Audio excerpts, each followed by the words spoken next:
Labas vakaras. Šią jau rudenišką savaitgalį vėl su jumis. Kas nepažįsta, pabandysiu prisistatyti. Esu Vilma Šalčiūnienė, dvasingų pažinčių tarnybos įkūrėja ir vadovė. Pažinčių tarnyba veikianti jau 11 metų. Esu astrologė, veidotyrininkė, šeimos santykių specialistė bei psichologė. Taigi, šiandieną pakalbėsime tema, kaip pažinti ir bendrauti su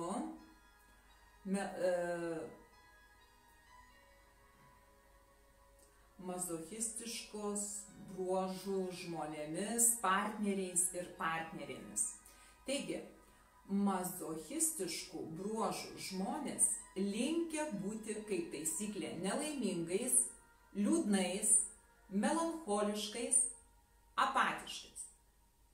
Jie meniškai moka kitus versti būti kaltais, kaip taisyklė, pačius artimuosius. Mums jie kelia pyktį, netgi kai kada vidinę agresiją. Labas vakaras, kas sveikinasi dar kartelį. Jiems ko nereikia daryti? Jiems nereikia spręsti jų problemas. Nereikia barti jų barti negalima. Jie tada pradės sakyti, nėra gerų žmonių. Niekas nenori man pagelbėti. Niekas nenori man padėti.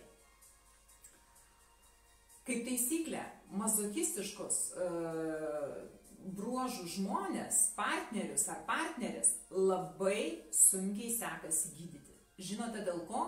Dėl to, kad šitie žmonės yra prisirišę prie savosios kančios.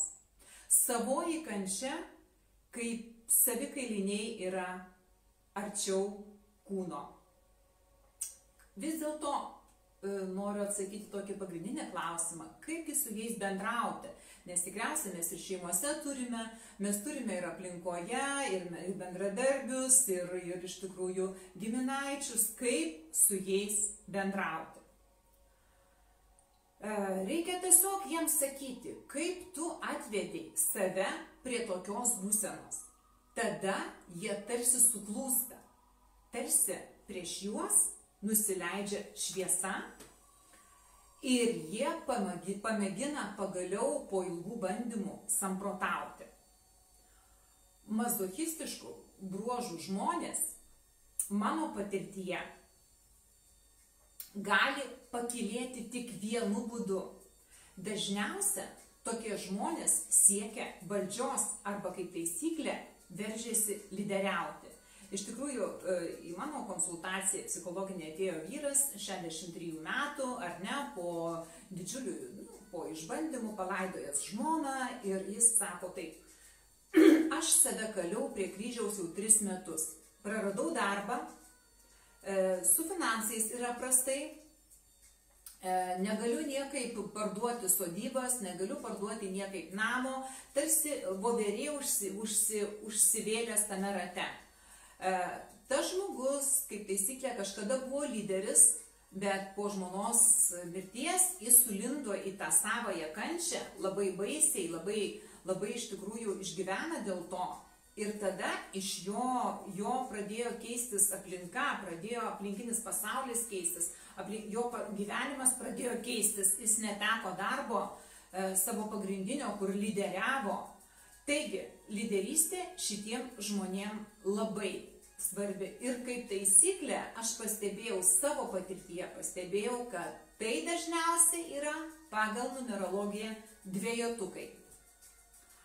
Taigi, šitiem žmonėm reikia išmokti pakilti iš savo liūdesio klano. Neliūdėti dėl menkos smulkmenos. Taip, kaip taisyklė, dažniausiai tokie žmonės siekia, kaip minėjau, valdžios, siekia lyderiauti ir jiems reikia tai duoti. Jie gyvenime ar vaikystėje būna patyrę tėvų teisimą, žeminimą arba iš aplinkos kažkokį, kaip aš sakau, priespaudą, spaudimą. Todėl tokie žmonės bijo pakovoti už savo poreikius, paprieštarauti ir tuo pasiekti savo gyvenime malonumus. Jie to nedaro, jie savyje kaupia tą tokį, kaip aš sakau, pasyvų pyktį ar netgi agresiją.